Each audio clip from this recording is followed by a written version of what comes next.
This is Gerardo Del Real with Resource Stock Digest. Joining me today is the newly appointed president of Gladiator Metals, Mr. Marcus Harden. Marcus, it's great to have you on. How are you today?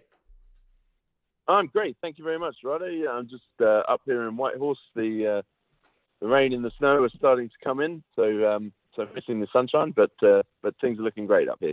Well, let's get right into it. I want to talk about Whitehorse and I want to talk about the project and the potential scale because I think that's what really stands out to me. But before we get into that, can you just tell us a bit about your background? Obviously, I'm familiar with the credentials and the experience there, but for those that may not be familiar with your background and expertise, can you speak to that a bit? Yeah, certainly. I'm a geologist of about 20 years experience around the globe. I've been involved in a few discoveries going through to mining, one in China, one in West Africa, and one actually in Australia that's just starting up now underground. I've sort of worked all over the world, mostly in exploration, resource development, but taken a few through to production as well. I've been up in Canada for the past 3 years. I came up to run a junior exploration company called Orteco, which was based out of Pickle Lake in Ontario. And then I've been coming out to the Whitehorse Copper Project now for just over a year. I came over to review the project a year ago and got very excited by what I saw. And I've now moved into the position of president to help push exploration through. Let's talk about why you got excited, right? I know in the conversations that I've had with people, there's kind of two schools of thought, and I'm going to play devil's advocate here. The first is the scale, the grade, the potential for, a pretty substantial resource is as clear as all day. If there is a bit of pushback that I've received, and you touched on this being a part of your background, is it's been whether or not this is a project that can get across the finish line with permitting and in development. And so obviously that's way down the road, but first and foremost, what is it that got you excited about the project? And then I'd love to talk about the community relations and that aspect of it, because you just recently also appointed a community relations liaison, obviously, to get ahead of that. Yeah, so like I say, I came in last year to review the project, and it's a historical mining district. Around 10 million tons. It's sort of just over 1.5% copper, along with credits including silver, gold, and molybdenum were mined from 1962 through to 1982. So fairly sort of small scale operations, small open pits with one substantial underground at the Little Chief deposit. And then really it closed down in a low copper price environment in the early 80s. And it's pretty much sat there untouched since then. So we came in and had a look at it, and really what we inherited when we started looking at the project was a pile of old drill logs from the 80s, so nothing digital. But as we started to sort of forensically put back together this digital data, we sort of started to realize how much was still here. So there are a few residual reserves mentioned in the text, and we started to put together the drill holes around that in the 3D picture, and started to see significant widths of very high, good grade copper, so plus 2% copper.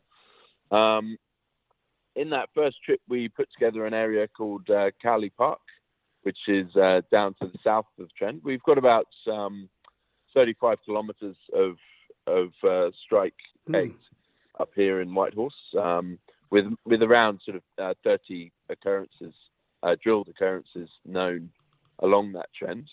And Cowley Park really rose to the top because basically that was where we had the most data at that early stage. So we put that together.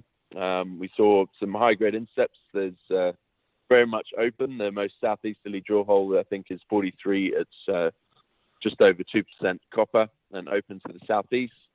But what was also quite exciting for us is that the vendors, which is a Whitehorse-based company called Kluani Drilling, although they operate internationally, they had been using the area as the training area for their drill rigs, and they'd actually drilled around 10,000 meters of diamond drill core into Cowley Park and some other areas along the trend, and a lot of that hadn't been sampled or even logged.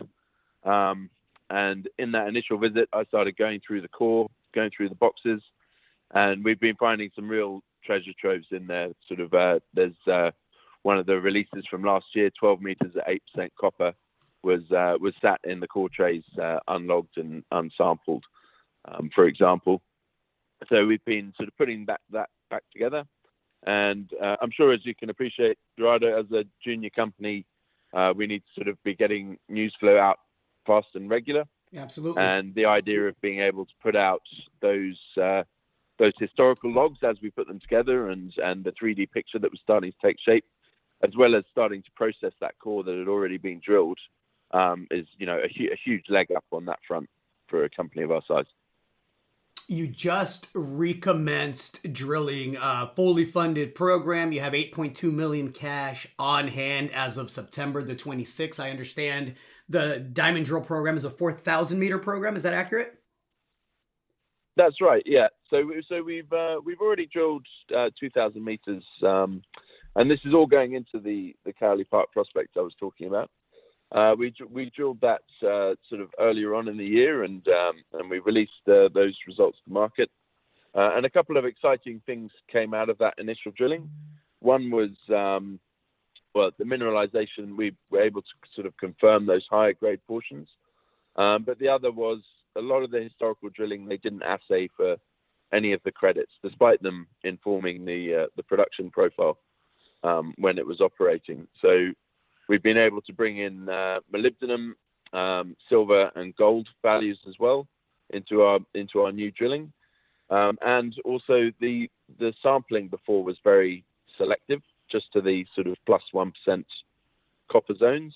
But actually, there's low grade mineralization. When I say low grade, I mean 0.5 to 1%, so not particularly low grade by most standards. Mineralization around those higher grade cores as well. So we got a lot of positives from that first 2,000 meters, and that's that. On the back of that, we went out and, like you said, we raised that money, and then we're back to drill 4,000. We've just drilled. We're about 2,000 meters into it at the moment, so 10 holes. And we're very excited to be releasing that to market in the coming month or two. But I would say at the same time as sort of progressing the Cowley Park drilling, we've got permits in to start drilling some of the other prospect areas, which we've been putting together. And we're really looking forward to introducing those to the market in the coming weeks as well, and showing what we're going to be doing there. Looking forward to seeing those results, Marcus. I do want to touch on the community relations aspect, because obviously it's something that Gladiator is focused on with the recent appointment of the liaison. Can you speak to that part a bit? Yeah, absolutely. Well, so when we started off, obviously it was really just two of us out here, sort of pretty basic for that first round of drilling, and the raising the money has allowed us to really sort of, improve our presence in Whitehorse and the community.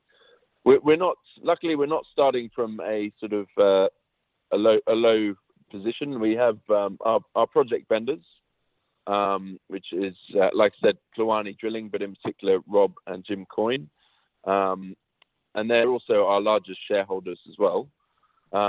They've been living in Whitehorse for all their lives. They are citizens of the Kwalendun First Nation, on whose traditional territory the properties lie, and as such, they're very well connected into the community, and so we haven't been starting from a low level in that regard, but that first round of drilling was sort of was done on a bit of a shoestring, and we hadn't sort of built up our community relations side at that stage. And that's something that we see as, equally as important as the exploration. We're planning to be exploring here for a long time. We can see a lot of resource potential, and that's what we're focused on. We're building that up. But yeah, that needs to be done in consultation with the communities, making sure we're meeting their needs and answering their concerns as they come up. Marcus, it's been great having you on. I'm looking forward to having you back. I'm really looking forward to those assays and, being able to start putting together a more comprehensive picture of, again, what looks to me a district scale copper play with some pretty important byproducts and credits there. Anything to add to that? No, I think that's it. We're very excited to be bringing out the next sort of targets along the exploration pipeline. We're working in the background. News flow is going to be coming from our active drill program, and we anticipate the first round of results in the next month. We're still processing that 10,000 meters of unsampled core. We've only released about 2,000 meters of that so far to date. And we're also got our regional exploration program going. We're flying airborne mag at the moment. A lot of these are magnetite skarns, so we're hoping that that's going to be a direct detection tool undercover for us, and we'll be releasing that to market as well as those active drill results. Fantastic. A lot to look forward to. Thanks again for your time. Appreciate it, Marcus. No worries. Thank you very much, Gerardo. Chat soon. Cheers. Cheers. Hey everybody, Gerardo Del Real here. If you're enjoying the content that you just saw, you can let us know in 3 simple steps.